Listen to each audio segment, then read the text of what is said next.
After everyone, today we're going to have Bezrat Hashem wonderful shiur about Kiddush. We are going to do Bezrat Hashem a little bit shorter because of we started a little bit late, but it's very interesting. It's something it will be useful for each and every one of us here. So if you have any questions, please don't hesitate to ask or to write for me. The laws of Kiddush, it's Siman Resh Ayin Aleph 271. Baruch Atah Adonai Eloheinu melech haolam she'akol niya b'dvaro. Amen. It's customary to beautify, it's a beautiful practice to adorn the dining table, okay, with flowers and some fragrant herbs for the sake of Shabbat. Also, you can take advantage and say beracha over the fragrance, so you have an extra bracha in order to fulfill the mitzvah of saying 100 berachot every day. It's always problematic when you do berachot. I'm sorry, I don't know what happened. It's always problematic when you have sorry,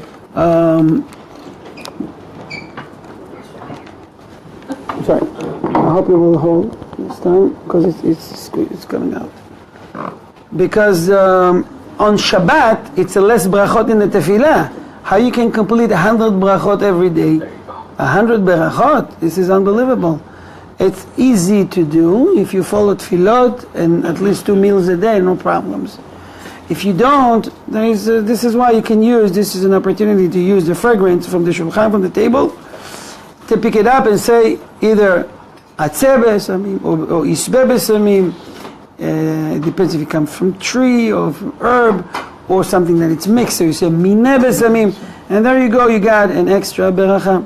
You can say beracha even over your tzitzit, the talit katan in the morning that you put, which something we don't do every day or don't do at all. You can add beracha called al mitzvat tzitzit. You have it on there. And then when you go home, when you go to the Bet Knesset, you can do another beracha for the talit, the big talit, in order to find opportunities to say berachot to complete 100%. 100 berachot. 100 berachot is equal, the requirement is equal to men and women as well. Okay? So they need to make efforts to do 100 berachot as well. So women have to do it too? Yes, 100 berachot. In case she can't, when she support her husband to go to the synagogue and so forth and so on, she has a share in that. After the tefillah, and it's common in some communities, the evening tefillah, Friday night, people remain in the shul, in the synagogue, in order to shmooze. A lot of the chit-chat, the talks, take their time, especially when we have an early Kiddush, like in the winter time. When we finish davening, I would say around 5:45, 6, 5:30. People go home and start Kiddush maybe after 7. And this is not right, because the mitzvah is to go quickly and say the tefillah, the beracha, as quick as you can. Why? Do you have any idea why we have to do it so quick? Take your time. I was invited by with my family to place. We came on time, and I was waiting. I didn't daven in Young Israel back then. I was in the Sharet Tefillah. It's a wonderful synagogue, and I was invited by someone. So we are there waiting, and I'm asking my wife, why are we waiting for? We're supposed to start. The Yamin at Minhag start Kiddush, or they open the door, Shalom Aleichem, Aleichem. Sometimes they say Shabbat before, Shabbat Shalom before. Sometimes I don't have time for say Shabbat Shalom. Shalom Aleichem. The Malachim is around you. You should start quickly. You want the Malachim to leave. You want the angels with you. 2 angels coming, right? You want to bring more Malachim. Shalom Aleichem. Malachei Hasharet. You say Shalom for the angels. Mm-hmm. Right. What Shalom? You're schmoozing with people. You're waiting for this guy and the other guy. It's customary, whoever you invited to, that will daven with you, so you don't have to wait for him. Okay? So it's also, people should pay attention very much to this mitzvah. When someone inviting you, should make efforts to come to your host, with your host, because his house is not a restaurant. you show respect to the one who hosting you to do davening with him. Okay, and just as a side note. Anyways, so we were there and we're talking, waiting for this guy, waiting for the other guy. And then it turns out that the other guy came after 15 minutes. No, but they keep schmoozing. What are they doing now? Oh, they're setting up the table. And they're schmoozing and they're talking. So I said to my wife after that, Baruch Hashem, there's beautiful, nice people, but I don't think it's going to work for us. It's almost an hour later. Especially to some people that don't eat almost anything, nothing during Friday. It's a mitzvah to eat very little. So you start you'll come to the meal, to the Kiddush with appetite, okay? Kind of like what, I can see from the camera, someone on the camera is wanting to ask a question and raising his hand. Oh, it's here. What is the significance of Kiddush and why Kiddush? Why wine? Why? Okay, all that. Why not water? Why not milk? Okay, good question. All that Bez Hashem will answer in this siman. So the halacha gimel says one should not linger and converse with others after Arvit. Listen, this is halacha. I'm not making up stuff. On Friday evening, one should hurry home to recite Kiddush and begin the meal. The mitzvah of Kiddush should be fulfilled as early as possible. And it is meritorious, right? Meritorious. I said right this time? Meritorious to arrange to do so quickly, which means that you set up the table in advance. Many houses, for example my house, you come Thursday night, it's already, the table is ready. Everything is ready. You don't start to cook on Friday 2 hours before Shabbat. Everything is ready. Even challah you can make on Sunday, Monday, whatever. Let it cool, freeze it. You take it down on Friday, you put it there, it's going to be fresh like you make it right now.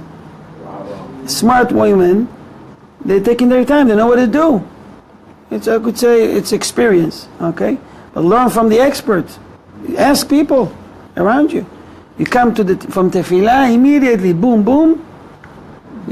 This shiur is dedicated for refuah shalema, refuat hanefesh, refuat haguf, Shaina, Bat Gindel, and Baraka Levin, and also for Talia, Leah, Batodelia. Miriam.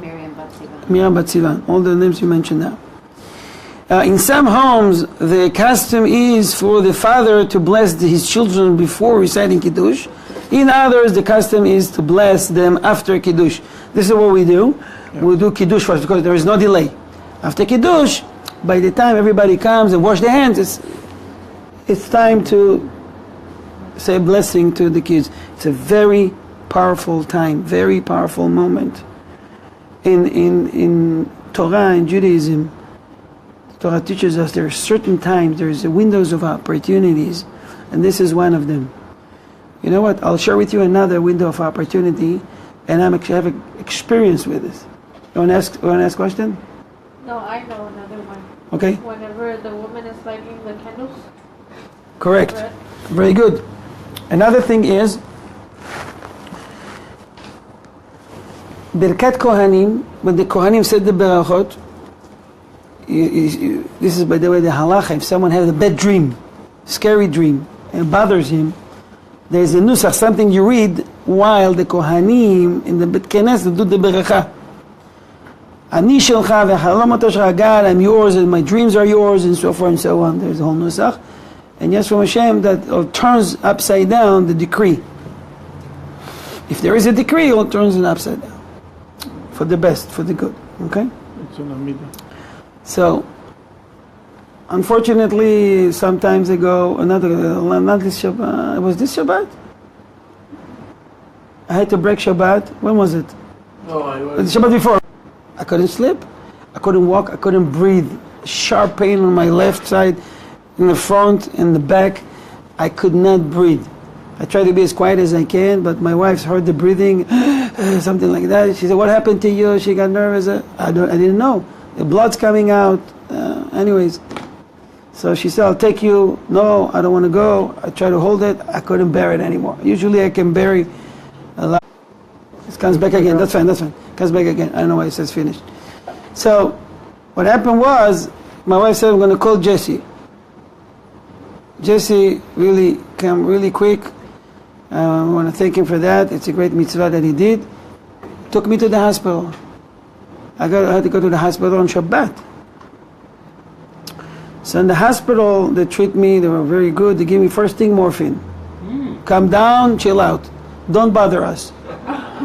I came to the hospital, Baruch Hashem, it was empty, everything was empty. I was quickly, boom, I'm inside already. Thank God, they checked me out. It turns out I have a kidney stone. And this one, I'm telling you, was a pregnant woman there that says she had kidney stone and few abortions. She said, if she gave birth. She said she preferred another baby to give birth and not a kidney stone.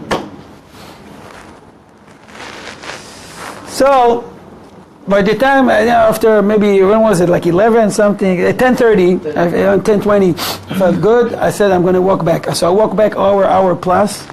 I said to myself, maybe it's going to help the stone. It turns out to be a mistake, but I couldn't, I felt good. The morphine helps you to the pain, so, and all that.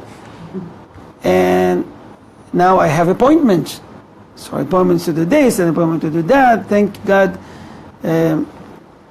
Shimon Abu Zaglo called his friend, Dr. Eli Ben Naim. He also speaks Spanish. Beautiful, wonderful guy. He called me on Sunday. Sunday he was in the hospital. He checked me immediately on the computer. He says, I need to see you. I see I have a stone here and 2 stones there. So he scheduled a meeting for me, an appointment. I went there with all the material he needs. And he says he probably needs a surgery if he doesn't come out by himself. The surgeon is trying to explain to me the whole procedure. Just hearing the procedure, I wanted to jump out of the window. That's not funny. What is this? No, you're not going to feel anything. It's going to be complete anesthesia. Said Hashem, what is he talking about here? I have Torah to teach. I have this. What is this? So the whole week I'm waiting, drinking a lot of water, hoping that I got medication, Flomax. Nothing is moving. And then I said, you know what? Shavuot is coming. Every night. Morning, Kohen come, will give us beracha. And remember the segula, the merit. Shavuot morning, I'm looking at the door, 5 o'clock, davening 5:36, and the Kohen didn't arrive. Oh, that's right. The very next day, Baruch Hashem says, 2 days in America. Baruch Hashem, the very next day, he didn't show up. So what I'm going to do? Friday, Thursday, it's Friday immediately. Shabbat morning, the tefillah. What did the Kohen usually comes? And Baruch Hashem, he didn't come. Yeah, he did. I say, Hashem, what happens here? I have to say tefillah in kavanah, boom, Musafi comes. Immediately I prepare my talit, put this a special Yemenite talit with Kedusha, putting over the head, saying tefillah while he's doing, I'm saying something. He finished, 2 hours later, a stone comes out. In the Bet Knesset. You see the power of the tefillah of the Kohanim? In Birkat Kohanim, you need to say something, and Hashem is listening. Why? Because the Shekhinah is there. It means, by the way, that the Kohen is also tzaddik. Not only that, but if our Kohen is tzaddik, but if it's not a tzaddik, don't worry. No, because the Shekhinah is there. Huh? I asked, like, when he was doing the blessing, I asked Hashem. Can you hear Hashem, is there any way you can show me if he's a real Kohen? You got to show me if he's a real Kohen. Because you always have this question. I have been hearing a rabbi saying, in the time of Moshiach, you'll know who will be the real Kohen or not the real Kohen. Right. So we were talking about Todarba. We were talking about the windows of opportunities. That was one of them. And I am a living example for that. And I said I'm going to advertise it as a gratitude to God. You can't even imagine. I don't wish you only to our enemies, the enemies of Israel, to have lots of kidney stones. A lot. Especially to the president of Syria and the Hezbollah and all the enemies from Iran. Be'ezrat Hashem, a lot of stones. Kidney stones all over. So we'll bother, they'll be busy with their stones and leave us alone. And we should all say, Amen. Amen. But they melt the stones, no? Yeah, they keep them for themselves now. It is proper for each child to kiss the hand of his or her father and mother after Kiddush. Yeah, nowadays, unfortunately, it's not so common. We have to teach the kids, and why you didn't do it. And nowadays, my early days in the 70s, you know, it was not even a question. You go to grandpa, you go to Samba, and then you're going to kiss them. You're lucky if your grandpa have time for you to talk to you. Grandpa tzaddikim. Anyways, yes. We do it. Shira, she always gives a kiss after Kiddush. Very good, very good, very good.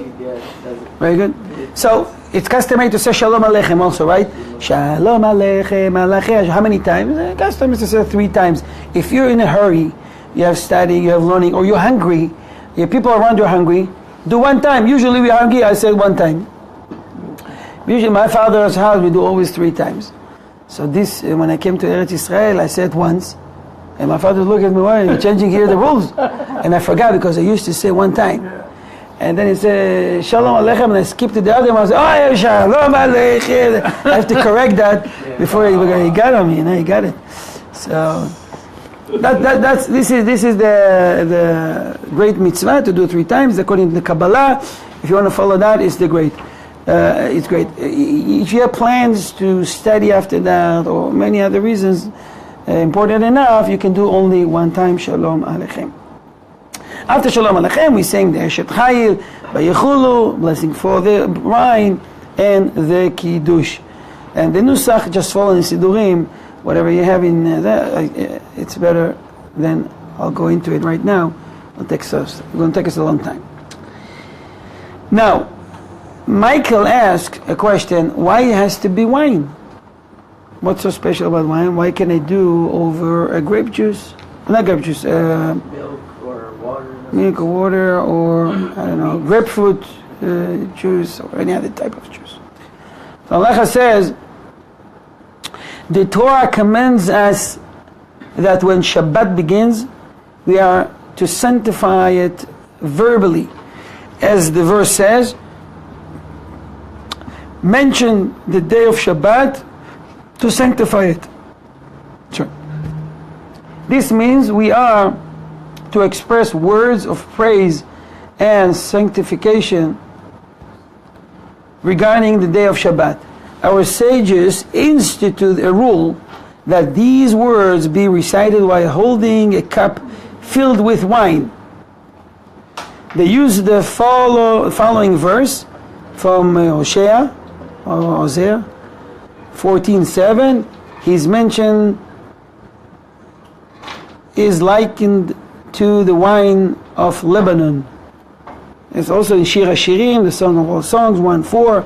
We will mention that your love is more fine than wine, as hints for this institution. So it's hinted in the prophets and the Tanakh and the Bible that it has to be with wine, preferable red wine. You hold the cup and you say Kiddush. There's many ways to hold the cup. Some holding it like that, some holding it like that, and some holding it like that. Okay? The best is the way I'm holding it right now. If you can't, it's a matter of practice. You can do it in 1 finger. Don't try it. Unless you glue it or something. Oh, you can hold it like this. This is the least preferable. What's so special about it? It's from Kabbalah. This is the hands of chesed, kindness.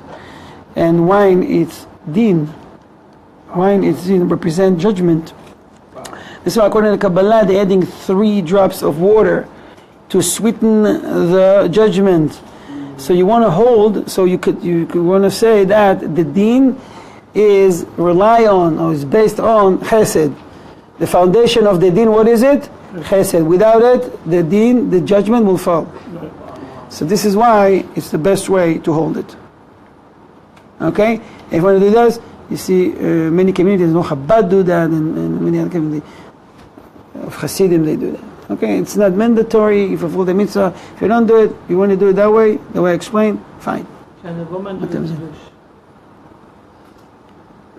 Okay, you're running ahead, but the answer is absolutely yes. Woman? Absolutely. The There's halacha no says. men? Yeah. The halacha is. No, he's from Iran, so. Under the Shah, you come on. No, serious, no. I'm serious. I'm not joking here when I'm saying halacha. The halacha is anyone that is obligated for a mitzvah is also eligible, it would be the right word, to fulfill the mitzvah and have you in mind. For example, the woman is also obligated to do mitzvah of Kiddush.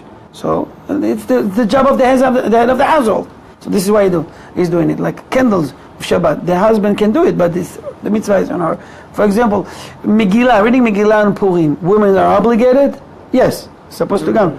If a woman wants to read, Allah, she can read for us. Yep. Because she's obligated too. Wow. But a congregation that needs to have a woman to read for them, that put them in, according to the halacha, not in the right spot. Because this is your job and you're neglecting it, you don't even know how to read, and you need to ask your wife or anyone, any girls from the community to learn and study, and she can do it. Allah, it's fine. But this is your job. You need to do your job, and other people need to do their job. In times of need, and she knows how to do it better than anyone else, and the other guy is breaking the whole, sit down, let her read. Okay, we'll do one more halacha maybe for today, and we stop here, and we're going to switch to our next part of the class. So we've learned a few things here today, right? We've learned that it's a mitzvah from the Torah. It's a mitzvah to... What do you take from this halachot? Give me one thing that you take today home. That maybe you're going to change. That maybe I'll change? Or you don't have to, but maybe it would cut your attention. Well, the way you hold it. Okay, fine, very good. Well, with you, what do you say? It's a reminder To do it quickly? to not to stall, Not to stop? Snoozing. Okay, very good. but to do the whole thing of Shabbat. It's, You open the door, Shabbat Shalom, Shalom Aleichem. The blessing everybody is is- rest immediately. If you put the Malachim in delay, they're going to leave. Bye-bye. Wow. What's going on here? but today it brought together what I was No. studying about the importance of Shabbat Ken? for the resurrection also. It's connected with the resurrection. Okay. You want to share it or you just... No? Okay. So, I will conclude with one more halacha.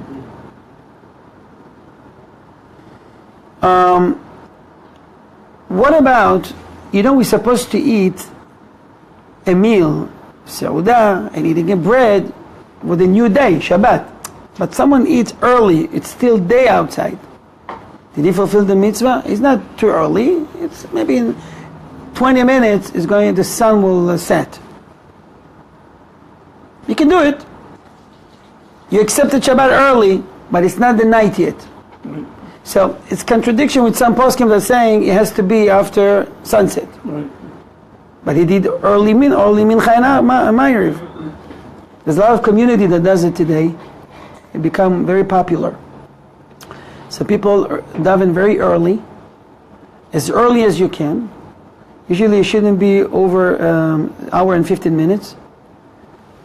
It's a machloket now. It's a big machloket if you can do it, if you count from the sunset or when the stars comes out. According to Rakut Yosef, Sephardim, when the stars comes out, which means if we don't follow it here because it's impossible almost. Why? Because we have to start Arvit only around 8:15 to start. By the time we finish, you go home after 9.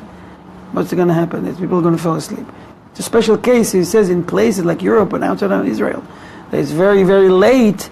You can do earlier. You can rely on the poskim that says you count from Sundown. hour and 15 minutes back from when the sundown goes down. Okay, so it's going to be around 6:30. We'll be starting around 7 actually. We actually be starting after 7. I'm talking about Arvit. goes like mincha. Anyways, we're doing the right thing here for this one, but it's very common today. People do early and they finish early. Some people even finish the meal right in the middle of when the sun goes down. You know, so it's going to be a problem. So there's a way to please everybody, a whole poskim. What to do? Listen to this. If someone wishes, he may accept the sanctity of Shabbat on himself while it is still day. Why? They want to share more of the Torah with the kids. The kids fall asleep at 8. If you start at 8, you're gonna miss the kids. You and your wife. Anytime after Plag Mincha, and immediately recite Kiddush and eat the meal after nightfall. He will pray out of it. It's also something he can do. You don't have to pray out of it. You can do Mincha, so eat, and then out of it later. In this case, he must begin the meal at least half an hour before dusk. If he delays until it is within half an hour of dusk, he may not begin the meal until after praying out of it. It is perfectly permissible to recite Kiddush after Plaga Mincha, although it is before sunset, although the mitzvah of Kiddush is a Torah obligation, and Shabbat actually begins only at sunset. It is nevertheless possible to fulfill the mitzvah of Kiddush before sunset.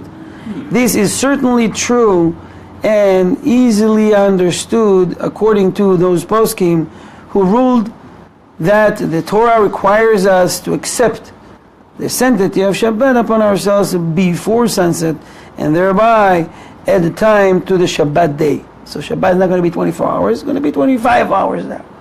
It's great. You added the very after Shabbat, it's going to be not hour 26. You're saying to Hashem, I'm so excited to have Shabbat, and I feel very bad when Shabbat is over. So I'm stretching it a little bit.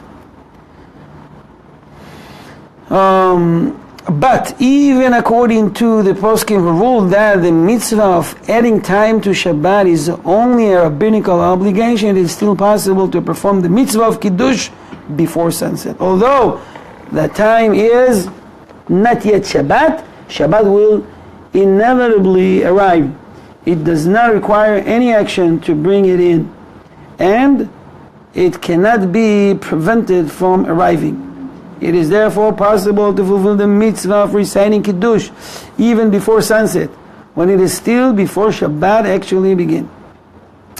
Once someone has recited Kiddush before sunset, and this is what I want you to pay attention to, and he has begun his meal, he may continue. It happens to us all the time, right?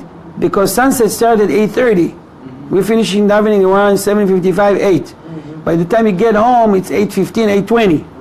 You're studying Kiddush, it's before sunset, which is fine. But listen to this. He may continue eating even after dusk, relying on the Kiddush he had recited earlier. It is recommended that he eat a kabeitza. Kabeitza is around 1.90 ounce. Or it's like an egg, 56, 54 grams, like an egg. It's called kabeitza, like an egg, like beitza, size of bread after dusk, to fulfill the mitzvah of eating a meal on Shabbat according to all poskim. So the best of the best is to eat an extra piece of bread after the stars comes out, which will be here around, I think 9:30 or 9:20 something, not 20. Let's say 9:30. Anyway, you're sitting on a table, you don't finish before 10. In case that you're all by yourself, you probably finish within half an hour. You finish before 9 even. Or it depends how many guests you have. And so. But please have in mind at least to have an extra bread after sunset. Best after stars comes out. The next thing we're going to discuss, B'ezrat Hashem, it's a very important halakha, and we're going to leave this as a question for next week. It happens all the time. It happens many times. You know, the one that do Kiddush has to be very clear. He needs to know to pronounce the words. You can't say for Baruch Atah Hashem Elokeinu Melech Haolam Borei Pnei Gefen. You say Berei Kadash Mahalayim Kadeshanu Mesuzah Sheyayin. You don't understand what he's saying. He didn't fulfill the mitzvah. But you now guest in someone's house. It's either you stutter, or he doesn't say the words clearly. He doesn't pronounce the letter according to the halacha. You don't know what to do. You don't fulfill the mitzvah. There's no Kiddush for you today. What are you going to do? In one hand, you're there. In the other hand, you don't want to ask from him to do Kiddush by yourself. You might offend him. What's the wisdom of Torah and halacha has to say about it? All this and more. We'll see next week. To be continued.